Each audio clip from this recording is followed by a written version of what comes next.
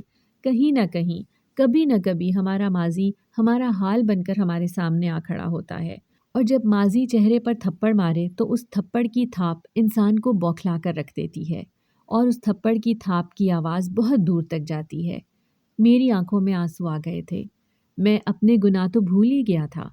زندگی نے ایسا مجھے کاموں میں پھنسایا کہ نہ مجھے اپنا آپ یاد تھا اور نہ اپنا کوئی گناہ یاد تھا۔ مارے شرمندگی کے مجھ سے نظر اٹھانا مشکل ہو گیا تھا۔ وہ کہتے ہیں نا، کبھی کوئی ایسا کام نہ کرو جس سے تمہیں شرم سے نظر جھکانی پڑے۔ میرے ساتھ کچھ ایسا ہی ہوا تھا۔ وہ لڑکی رونے لگی اور کہنے لگی، تم نہیں جانتے تمہاری وجہ سے میں نے کیسی تکلیفیں جھیلی ہیں۔ کاش اس روز تم مجھ پر رحم کر لیتے، جیسے تمہارے دوستوں کو مجھ پر رحم آ گیا تھا، تو شاید آج میں جس مقام پر کھڑی ہوں اس مقام پر نہ ہوتی۔ میرے اماں ابا نے مجھے گھر سے نکال دیا تھا۔ میں یتیم خانے میں پلی بڑھی، لیکن میں نے سوچ لیا تھا کہ میں تم سے بدلہ ضرور لوں گی۔ میں تمہارا پیچھا کرتی تھی۔ وہ ٹیکسی بھی تمہیں ایسے ہی نہیں ملی، اس کے پیچھے بھی بہت بڑا راز چھپا ہے۔ نظر تو میری تمہارے اوپر تب سے تھی جب سے تم نے مجھے داغدار کیا تھا۔ میں ان لڑکیوں میں سے نہیں ہوں جو تکلیف ملنے کے بعد رو رو کر مر جاتی ہیں۔ میں ان لڑکیوں میں سے ہوں جو تکلیف کا حل نکالتی ہیں۔ کالج میں تھی اور اتنی ناسمجھ تو نہیں تھی، بس خود کو ہمت دینے کی ضرورت تھی، اور وہ ہمت کی میں نے خود کو تھپکی خود دی۔ میں تمہارا پیچھا کرتی رہی ہوں، تبھی مجھے علم ہوا کہ تمہارے ابا اس دنیا میں نہیں رہے اور تمہارے چچا نے تمہاری ساری جائیداد اپنے قبضے میں کر لی ہے۔ تم در بدر پھر رہے تھے، اور وہ کرائے کا گھر بھی چاہیے تھا تمہیں۔ یہ سب میرے لیے سنبھالنا آسان نہیں تھا، مگر اگر لڑکی کچھ کرنا چاہے تو سب کچھ کر سکتی ہے۔ میرا ایک کزن مجھ سے بہت پیار کرتا تھا اور ہم جلد ہی شادی بھی کرنے والے تھے۔ میں نے اسے سب حقیقت بتا دی۔ اس کا پیار سچا تھا، تبھی وہ میرے ساتھ دینے کے لیے تیار ہو گیا۔ وہ کرائے کا گھر، وہ ٹیکسی، وہ تمہیں ایسے ہی نہیں ملی، وہ سب ہمارا ہی کیا ہوا تھا۔ میرا ایکسیڈنٹ بس ایک چال تھی اور کچھ نہیں۔ میرا کزن بہت امیر تھا اور لوگ تو پلتے ہی پیسوں پر ہیں۔ ڈاکٹر سے لے کر پولیس تک خرید رکھی تھی میں نے۔ میں حیرت سے یہ سب سن رہا تھا۔ مجھے تو ایسے لگ رہا تھا جیسے یہ کوئی خواب ہے، لیکن اصل میں یہ حقیقت تھی۔ پولیس نے تمہیں ہمارے کہنے پر ہی اریسٹ کیا تھا۔ میں نے چونک کر اس لڑکی کی طرف دیکھا۔ اس نے مجھے کتنی بڑی سزا دی تھی، مگر وہ میرے سامنے ویسے بھی تو آ سکتی تھی۔ وہ ایسے ہی میرے سامنے کیوں نہیں آئی؟ میں نے جب اس سے یہ سوال کیا تو وہ کہنے لگی کہ تم پھر وہ رسوائی کیسے جھیلتے، وہ اذیت ناک زندگی کیسے گزارتے جو میں نے گزاری ہے۔ میں نے جو پل پل بے چینی سے زندگی گزاری، تم وہ زندگی کیسے گزارتے؟ اب تمہیں اندازہ ہوگا کہ ماں باپ کے بغیر اپنے گھر سے دور دن رات محنت کر کے 2 نوالے روٹی کھانے کے بعد کیسا محسوس ہوتا ہے۔ جیل جانے کے بعد تمہیں یہ بھی اندازہ ہوا ہوگا کہ بے گناہ ہو کر گنہگار بننا اور خود کو صحیح ثابت کرنا کیسا ہوتا ہے، اور پھر جب انسان اپنی غلطی جانے بغیر خود کی صفائیاں پیش کرے تو وہ کیسی اذیت جھیلتا ہے، یہ بھی بہت اچھے سے جان گئے ہوگے تم۔ مجھے ایسا لگا تھا جیسے کسی نے کانٹوں پر گھسیٹ لیا ہو۔ میرا دم گھٹنے لگا تھا، مجھے سانس لینے میں دشواری پیش آ رہی تھی۔ میں بہت مشکل سے سانس لے رہا تھا، یا یہ کہنا بہتر ہوگا کہ میں سانس لے ہی نہیں پا رہا تھا۔ کبھی کبھار انسان کی اپنی حقیقت اپنے ہی سامنے ایسے چہرے میں آتی ہے جس کو ہضم کرنا بہت مشکل ہوتا ہے۔ میں نے اس سے پوچھا کہ اس نے یہ اتنا سب کچھ کیسے کیا، تو وہ ہنسنے لگی اور کہنے لگی، جیسا کہ تم جانتے ہو میں تم پر نظر رکھے ہوئے تھی۔ پھر میں نے اور میرے کزن نے تمہیں ٹیکسی دلوانے کے لیے تمہارے سب دوستوں کو پیسے دیے اور ان سے بولا کہ وہ تمہیں پہچاننے سے بھی انکار کر دیں۔ تم نے اپنے اس دوست کا انتخاب کیا جس کے ساتھ تمہاری زیادہ سلام دعا نہیں تھی۔ میں اس بات سے بے خبر تھی کہ تم اس کے پاس جاؤ گے۔ تمہیں وہاں سے ٹیکسی مل گئی تو میں نے اگلی منصوبہ بندی شروع کر دی۔ میں نے اب تمہاری ٹیکسی کا پیچھا کرنا شروع کر دیا۔ میں جانتی تھی کہ تم بہت گہری چوٹ کھا کر آئے ہو، تبھی اپنے کزن کے ساتھ مل کر تمہاری گاڑی کے آگے ایکسیڈنٹ کروایا اور اس سے پہلے تمہاری ٹیکسی میں بیٹھ کر اس بات کا پتہ کروایا کہ تم ہر روز کس راستے سے گزرتے ہو۔ میرے دماغ میں دھماکے ہو رہے تھے اور دل بار بار یہی کہہ رہا تھا کہ جو بھی مجھے نظر آ رہا ہے وہ سب جھوٹ ہو، کچھ بھی حقیقت نہ ہو۔ مگر کبھی ایسا ہوا ہے کہ جو سچ ہو وہ سامنے نہ آئے؟ جیت ہمیشہ اچھائی کی ہوتی ہے اور برائی کی ہار ہی ہوتی ہے۔ مجھے وہ لڑکی یاد آ گئی جو میری ٹیکسی میں بیٹھی تھی اور جس کو بھلانے کے لیے مجھے کچھ روز لگ گئے تھے۔ میں ابھی اپنی جگہ سن بیٹھا تھا، وقت جیسے اپنی جگہ ٹھہر سا گیا تھا۔ ابھی بھی وہ مسلسل بول رہی تھی اور میں سن رہا تھا۔ جب اس نے بتایا کہ پھر ایکسیڈنٹ کا بہانہ کر کے وہ رات کے اس پہر گاڑی کے آگے لیٹ گئی اور چہرے پر کئی قسم کے ماسک لگا لیے تاکہ چہرے کے نقوش پہچان میں نہ آئے، ڈاکٹر کو پیسے دیے اور اس کو حقیقت بتائی، پھر پولیس کو پیسے دے کر اس کو حقیقت بتائی، اور پھر تمہیں بغیر تمہارا قصور بتائے گرفتار کروایا۔ میں ابھی تمہیں چھڑوانا نہیں چاہتی تھی، میں تمہیں وہ اذیت دینا چاہتی تھی جو میں نے جھیلی۔ تم اپنا قصور سوچ سوچ کر مر جاتے مگر تمہیں کوئی سراغ نظر نہ آتا، پھر تمہیں احساس ہوتا کہ ذہنی اذیت کیا ہوتی ہے۔ میں نے اس سے پوچھا کہ پھر مجھے کیوں چھڑوایا؟ تبھی وہ قہقہا لگا کر ہنس پڑی اور کہنے لگی، میں کچھ دنوں میں پردیس چلی جاؤں گی، پھر تمہیں آزادی مل جاتی، تبھی میں نے سوچا کیوں نہ اپنے مجرم کو خود ہی سزا دی جائے۔ وہ اتنا کہہ کر خاموش ہو گئی۔ اس کی آنکھوں سے آنسو بہہ رہے تھے اور پھر وہ وہاں سے چلی گئی مگر مجھے مار گئی۔ میرے اندر کا اقبال مر گیا تھا، نرمین نے مجھے بدل دیا تھا۔ وہ وہاں سے جا چکی تھی مگر میں وہاں ہی ٹھہر گیا تھا۔ مجھے وہاں سے ہلنے میں کئی سال لگ گئے لیکن آج بھی نرمین مجھے کبھی نہیں بھولی تھی۔ وہ چھوٹی سی لڑکی میری زندگی ہلا گئی تھی۔ میں اس کے جانے کے بعد 5 وقت کا نمازی بن گیا تھا۔ جو گناہ کیے تھے وہ تو نہ جانے میرے معاف ہونے تھے یا نہیں، مگر اب میں نے ایک نیک انسان بننے کی کوشش شروع کر دی تھی، اور میں نے سن رکھا تھا کہ گناہ پہاڑ جتنے بھی ہوں مگر توبہ کا ایک آنسو انسان کے سارے گناہ جھاڑ دیتا ہے۔ میں نے قرآن کا ترجمہ شروع کر دیا تھا، برائی سے رک گیا تھا اور اچھائی کی طرف چل پڑا تھا۔ مجھے دنیاوی کسی چیز کی طلب نہیں رہی تھی۔ کئی لوگ مجھے دیکھ کر باتیں بھی کرتے، میرے کئی دوست مجھے تانے دیتے، مگر میں یہ سوچ کر سب بھول جاتا کہ شاید میں اس سب کا حقدار ہوں اور پھر سے اپنی مرمت شروع کر دیتا۔ چند سال گزرنے کے بعد ایک ایسی لڑکی سے شادی کر لی جس کے ساتھ زیادتی ہوئی تھی۔ میں نے اس کو عزت دی اور اس کے ساتھ زندگی گزاری۔ میری ماں کبھی واپس نہیں آئی تھی۔ میں تو یہ بھی نہیں جانتا تھا کہ وہ زندہ ہیں بھی یا نہیں، اور نہ ہی کبھی میں نے ان کو تلاش کرنے کی کوشش کی، کیونکہ میں ان کے سامنے جانے کی ہمت بھی نہیں رکھتا تھا۔ مجھے ایسے لگتا تھا کہ جیسے وہ سب جو بھی میرے ساتھ ہوا میرا ہی قصور تھا۔ میں اب ہر ہفتے ابا کی قبر پر بھی جاتا، ان سے بیٹھ کر کئی گھنٹے باتیں کرتا، ابا کی تربیت یاد کرتا اور اس کے مطابق زندگی بسر کرنے کی کوشش کرتا۔ یہ سب اتنا آسان نہیں تھا۔ خود کی شخصیت بدل لینا بہت مشکل کام تھا، مگر میں نے کوشش کی اور میں کامیاب بھی ہو گیا۔ مگر دل میں ایک ہی خواہش باقی رہ گئی تھی کہ خدا مجھے بیٹی نہ دے۔ مجھے ڈر لگنے لگا تھا کہ اگر بیٹی ہوئی اور اس کے ساتھ وہی سب کچھ ہوا جو میں نے اوروں کی بیٹی کے ساتھ کیا تو میں کیا کروں گا؟ اپنی اولاد کی فکر نے مجھے بہت جلدی بوڑھا کر دیا تھا، مگر اللہ نے مجھے آزمانا تھا، تبھی مجھے ایک نہیں 3 بیٹیاں دی۔ میں بہت روتا تھا، لیکن پھر میں نے پڑھا کہ اللہ بیٹیاں اسے دیتا ہے جس میں بیٹیاں پالنے کی سکت ہو۔ میں نے اپنی بیٹیوں کی پرورش بہت اچھی کی تھی۔ میری بیوی نے میرا بہت ساتھ دیا، وہ ایک بہت اچھی شریک حیات ثابت ہوئی تھی، وہ بہت نیک عورت تھی۔ میں اکثر اس کے سامنے ہاتھ جوڑ کر معافی مانگتا، وہ بہت حیران ہوتی، مگر وہ نہیں جانتی تھی کہ ایسا کرنے سے مجھے بہت سکون ملتا تھا، کیونکہ اس کے ساتھ بھی کسی میرے جیسے جانور نے ہی برا سلوک کیا ہوگا۔ زندگی گزر جاتی ہے مگر کوشش کرنی چاہیے کہ زندگی کو دین کے ساتھ جوڑ کر گزاریں تاکہ ہماری آخرت بھی سنور جائے۔ اگر آپ کو ہماری آج کی کہانی پسند آئی ہے تو اسے لائک کریں، شیئر کریں اور چینل کو سبسکرائب کرنا مت بھولیے گا۔